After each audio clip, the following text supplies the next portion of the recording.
Do you feel like your story, your life is so random and so weird, like you need to be on a talk show or something, or um, a book or a movie? I've always felt that way.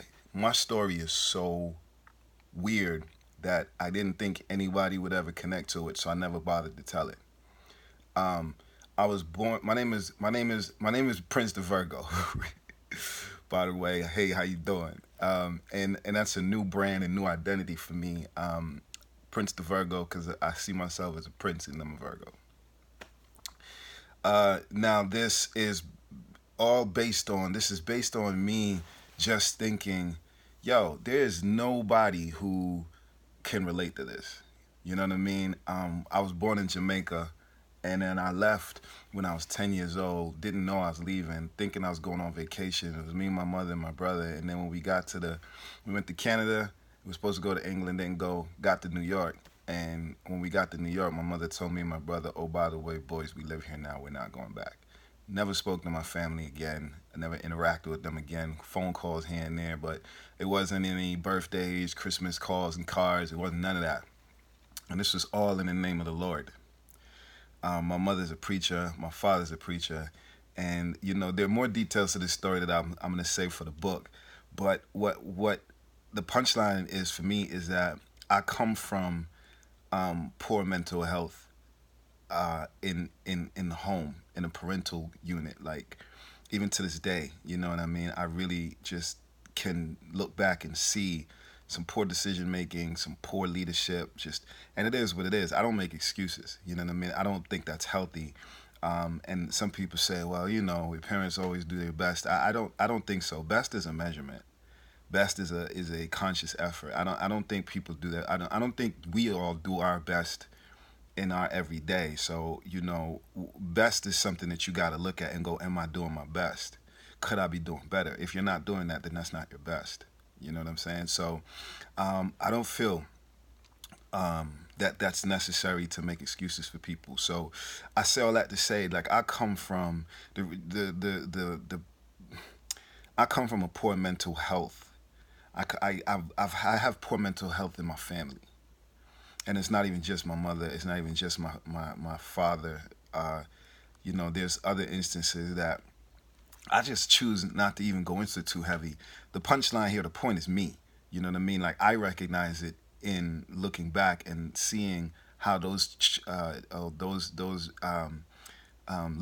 leadership influenced my choices in life, and how I was cut, how I was kind of kind of just built. You know what I mean? Wired, so to speak. So, having a moment of awakening a few years ago, when an associate, and I say associate because we weren't really like friends, we weren't enemies or anything, but we knew each other, we weren't hanging out.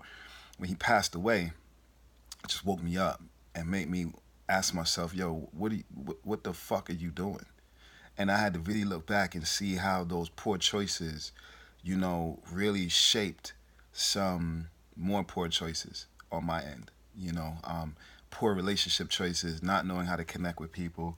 I'm the kind of Virgo where if you piss me off, I won't say anything, right? If you really irk me, cause I don't argue. I'm. It's not about non. I think people are too confrontational. It's not about being non-confrontational. I just don't enjoy arguing, And if I do argue, my whole intention then is to fuck you up. It ain't no argue just to be arguing. It's arguing so that you like I don't like I really want to hurt you. You know what I'm saying? So I don't get into that space. I don't like that space. I don't think it's healthy to be always fucking arguing. So I'm the kind of Virgo where if you do something to me, friend or not, I will.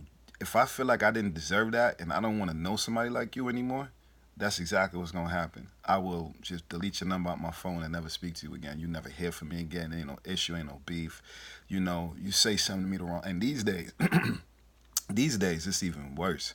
And it's gotten to the point where like I'm running out of people to do that to. And I'm okay with that, to be honest with you, because I've always been an outlier, always been on my own, alone. So I don't really connect. You see, and that's part of my fuckery right there. Is I've never had people who I felt I had to have around. You know what I'm saying? Like it's just, and to say something like that is like, how you gonna say something like that? Like, no, that's a fact. Like I've never, there's no people who it's like, yo, no matter what, never had that. So I don't know how to be that way. You know what I mean? I know how to treat people, as friends, treat them good, and if they do me dirty, it's a wrap. So that's not a healthy thing. I don't think. You know what I mean? And it's something where I'm now at this stage looking back at my life like, yo, I really need to make some changes. I really need to make some better quality decisions and move forward in a better direction so that I can get more out of life than I've gotten. And that's the whole punchline of this entire process is me really waking up and seeing that the way I was just wasn't working for me, and I've got some things I need to correct. Also, I just feel like my shit is so interesting and so weird, so random. I need a movie. Tyler Perry need to come holler. Somebody, I need a book. Ellen, Oprah, somebody, and I need a bag because this shit costs me so much. It need to pay me, and that's the bottom line of that. So I'm gonna keep going, telling my story, telling more of my story. I'm working on this book to tell the story in more detail. But whole time, tell your story and live your truth. Like don't be embarrassed, don't be ashamed, don't be especially if some shit is beyond your help. You know what I mean? Like I couldn't help what happened to me. I was 10 years old. You know what I'm saying? So like end of the day, your story is your truth, and your story is also your gold mine. Because that what it is boiled down.